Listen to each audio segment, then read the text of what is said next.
Denver's Great Hall project is one of the most visible and high-cost examples of the ongoing issues with contractor and construction oversight at Denver International Airport.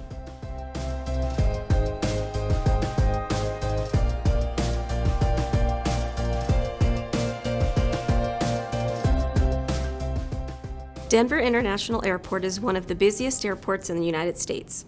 Ongoing construction plans include a new security checkpoint, new check-in areas, and construction of the Center of Excellence and Equity in Aviation. I have conducted several audits at the airport, noting the lack of oversight and issues with selection of contractors and project delivery methods. In my recent audit of the Great Hall project, my team found the airport needs better management and oversight to ensure the best value for the city.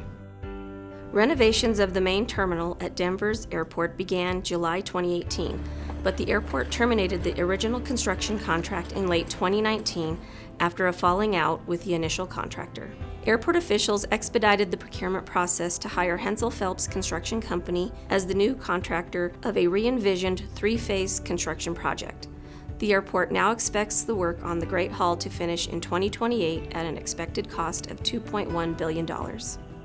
The airport is not effectively managing and overseeing the current version of the Great Hall construction project, from initial contracting to ongoing execution.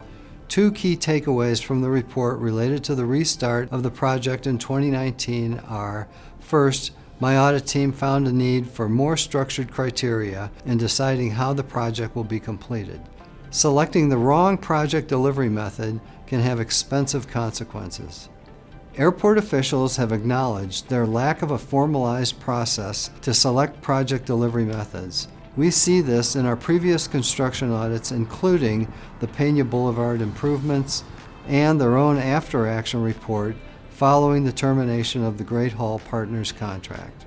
A formalized approach could help prevent inefficient and ineffective project oversight, including inflated construction costs and avoidable project delays. Second, the airport deviated from its standard procurement process when it hurried to select a new contractor for the Great Hall project. We found airport officials intentionally prevented public transparency of their decision-making by not keeping any standard documentation to support key steps in the expedited procurement process. Airport officials said they had to hurry up the process because they only had a 3-month window to choose a new contractor and protect the active construction site from exposure to weather.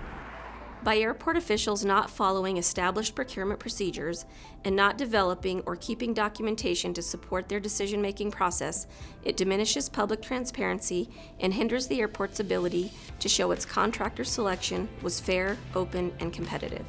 In addition to the quick contracting project to restart the Great Hall construction after the costly end of the public-private partnership in 2019, my audit also shows the airport has not been properly monitoring the subcontracting process. As a result, the airport has paid more than it should.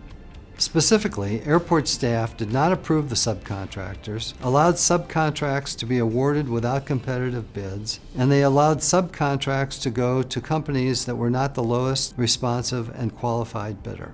Plus, the airport did not properly oversee the contractor as it hired itself for subcontracted work, increasing the risk of suppressing competitive bids and overpaying for work. Subcontractor costs are by far the largest chunk of construction project costs, typically approaching 80 to 90% of the cost of a project. Without proper project management and oversight of construction projects, beginning with choosing the appropriate project delivery method and lasting through construction, Denver International Airport risks overpaying for the Great Hall renovations.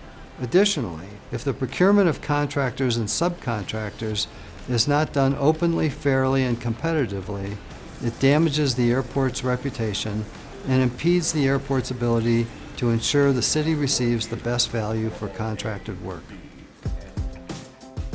Well, that's it for this episode of Ask the Auditor. If you have a question, submit it to auditor@denvergov.org, and maybe your question will be the next question we answer on the next episode of Ask the Auditor.